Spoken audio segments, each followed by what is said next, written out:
दोस्तों, पिछले भाग में हमने देखा कि कथा पूर्ण होने के बाद जब बेताल ने विक्रम से सवाल किया और विक्रम ने तर्क संगत उत्तर दिया, तब बेताल अदृश्य होकर वापस उसी पेड़ पर लौट जाता है जहां वह पहले लटका हुआ था। विक्रम फिर से लौटकर पेड़ पर चढ़ता है और बेताल को पकड़कर योगी के पास ले जाने लगता है। तब बेताल कहता है, विक्रम तू बड़ा हट्टी है और रास्ता काफी लंबा है, इसलिए रास्ता काटने के लिए मैं तुझे एक कथा सुनाता हूँ, लेकिन ध्यान रहे मौन धारण किए रहना, नहीं तो मैं तेरी पकड़ से उड़ जाऊंगा। अब ध्यान से सुनो, बहुत पुरानी बात है। वर्धमान नाम की एक नगरी हुआ करती थी और वहाँ के राजा थे रूपसेन। रूपसेन बहुत ही दयालु और प्रजाप्रिय राजा थे, शूरवीरों पर कृपा रखने वाले। इसी राजा के पास एक दिन काम मांगने के लिए एक वीर राजपूत आया, जिसने अपना नाम वीरवर बताया और नौकरी करने की इच्छा जताई। राजा रूपसेन ने पूछा, तुम रोज का कितना पारिश्रमिक लोगे? तो वीरवर बोला, महाराज मुझे मेरे मेहनताने के बदले रोज का 1000 तोला सोना दे दीजिए। वीरवर की मांग सुनकर राजा और दरबार में मौजूद सभी लोग चकित रह गए, लेकिन राजा ने थोड़ी देर सोचने के बाद वीरवर को काम पर रख लिया और उसे रोज 1001 तोला सोना देने का वचन भी दे दिया। वीरवर पूरी निष्ठा के साथ राजा की सेवा करने लगा। कुछ दिन बीतने के बाद एक रात राजा लेटे हुए थे कि आधी रात को एक औरत के रोने की आवाज सुनाई दी। उसकी आवाज में इतना दर्द था कि राजा विचलित हो गए और सोच में पड़ गए, मेरे राज्य में ऐसी कौन स्त्री है जो इतनी दर्द भरी आवाज में रो रही है। तब राजा ने वीरवर को बुलाया और आदेश दिया कि पता करो मध्य रात्रि में कौन स्त्री रो रही है। वीरवर उस स्त्री की खोज में निकल पड़ा। राजा रूपसेन वीरवर की वीरता को अपनी आंखों से परखना चाहते थे, इसलिए भेष बदलकर चुपके चुपके वीरवर के पीछे चलने लगे। वीरवर आवाज का पीछा करते हुए एक श्मशान में घुस गया। मसानों के बीच वीरवर को एक बहुत ही अजीब स्त्री दिखाई दी, जो अत्यंत सुंदर थी, लेकिन वह कभी रोती, कभी हंसती और कभी सिर पीट पीट कर चिल्लाने लगती थी। आश्चर्य की बात यह थी कि उसकी आंखों से एक बूंद भी आंसू नहीं निकल रहे थे। वीरवर ने हिम्मत जुटाकर उस स्त्री से पूछा, तुम कौन हो और इस तरह मरघट में क्यों रो रही हो? वह स्त्री बोली, वीर मैं राजलक्ष्मी हूँ, रो इसलिए रही हूँ कि राजा के घर कुछ पाप हुए हैं। उन्हीं पापों के परिणाम स्वरूप राजा के घर दरिद्रता और दुर्भाग्य प्रवेश करेंगे और मुझे राजा के घर से निकलना पड़ेगा। राजा दुखी रहने लगेगा और 1 महीने के अंदर उसकी मृत्यु हो जाएगी। तब वीरवर ने पूछा, हे देवी, क्या ऐसा कोई उपाय नहीं है जिससे राजा की रक्षा हो सके? राजलक्ष्मी ने कहा, एक उपाय है और वह केवल तुम ही कर सकते हो। सुनो वीर, यहाँ से पूरब दिशा में एक देवी माँ का जागृत मंदिर है, बहुत ही सिद्ध मंदिर है। यदि तुम अपने पुत्र का सिर काट कर देवी माँ को बलि चढ़ा दो तो राजा पर आई हुई बला टल जाएगी और वह 100 वर्षों तक राज्य करेगा। देवी की बात सुनकर वीरवर ने उनका धन्यवाद किया। उधर राजा एक पेड़ के पीछे छुपकर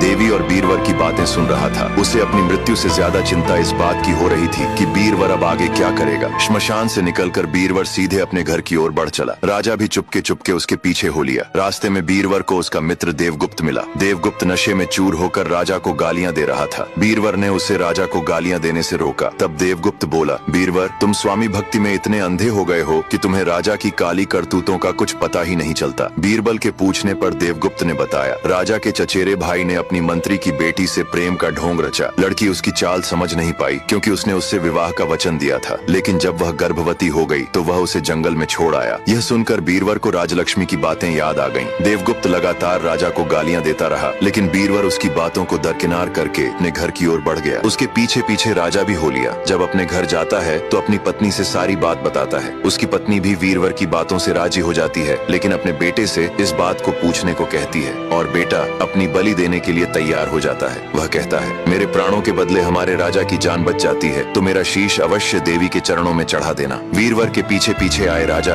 वीरवर के पुत्र की बात सुनकर अचंभित रह गए। वीरवर अपने बेटे को गोद में उठा लेता है और अपनी पत्नी को साथ लेकर सभी देवी के मंदिर में चले जाते हैं। मंदिर पहुंचकर वीरवर प्रार्थना करता है, हे देवी माँ, मेरे बेटे का शीश मैं आपके चरणों में अर्पित करता हूँ। आप इसे स्वीकार करें और हमारे राजा को 100 वर्षों की निष्कंटक आयु और राज्य दें। इतना कहते ही वीरवर अपने बेटे का सिर धड़ से अलग कर देता है। अपने बेटे को ऐसा देख वीरवर की पत्नी पहले अपने पति को प्रणाम करती है, फिर देवी माँ को और फिर अपने प्राण त्याग देती है। बेटे और पत्नी के प्राण त्यागने से वीरवर शोक में डूब गया और यह सोचकर कि जब मेरा पूरा परिवार ही नहीं रहेगा तो मैं जी कर क्या करूंगा, उसने भी देवी माँ को प्रणाम कर अपना शीश देवी माँ के चरणों में चढ़ा दिया। वहाँ छिपकर राजा यह सारी बातें देख रहा था। दुख से व्याकुल होकर राजा सोच में पड़ गया, मेरे लिए वीरवर और उसके परिवार ने प्राण त्याग दिए। ऐसा स्वामी भक्त मैंने पूरे संसार में न देखा था, न ही सुना था। इसके उपकार का बदला मैं चुका नहीं सकता, तो मेरे राजा होने पर धिक्कार है। हे देवी माँ, मैं तुम्हारी शरण में आ रहा हूँ। ऐसा कहते ही उसने अपनी तलवार निकाली और जैसे ही अपनी गर्दन काटने को तैयार हुआ, देवी माँ प्रकट हुई और उन्होंने उसे ऐसा करने से रोक लिया। उन्होंने कहा, हे राजन, तुम ऐसा दुस्साहस मत करो, मैं तुम्हारी वीरता से बहुत प्रसन्न हूँ। बोलो तुम्हें क्या चाहिए? राजा ने कहा, हे देवी माँ, अगर आप सचमुच प्रसन्न हैं तो वीरवर और उसके उसके परिवार को पुनः जीवित कर दीजिए। फिर देवी माँ ने वीरवर और उसके परिवार को पुनः जीवित कर दिया। कथा पूरी होने पर बेताल ने विक्रम से कहा, राजन, अब तुम ये बताओ कि इनमें से सबसे बड़ा पुण्य का काम किसका हुआ? अगर जानते हुए भी तुम मुझे ठीक नहीं बताओगे तो विश्वास करो विक्रम, तुम्हारे सिर के 100 टुकड़े हो जाएंगे। विक्रम ने कहा, राजा का, क्योंकि अपने स्वामी के लिए सेवक का प्राण त्यागना उसका धर्म है, लेकिन अपने सेवक के लिए राजा का राजपाट छोड़कर अपने प्राण त्यागने को तैयार हो जाना बहुत बड़ी बात है। तब बेताल ने कहा, विक्रम, तुमने सही उत्तर दिया, लेकिन विक्रम तुमने बोला और अब मैं चला। हंसते हुए बेताल उड़ जाता है और वापस श्मशान में शिरस के पेड़ पर लटक जाता है। तो दोस्तों, अगले भाग में हम देखेंगे कि बेताल और विक्रम के बीच क्या घटित होता है। देखते रहिए विक्रम और बेताल।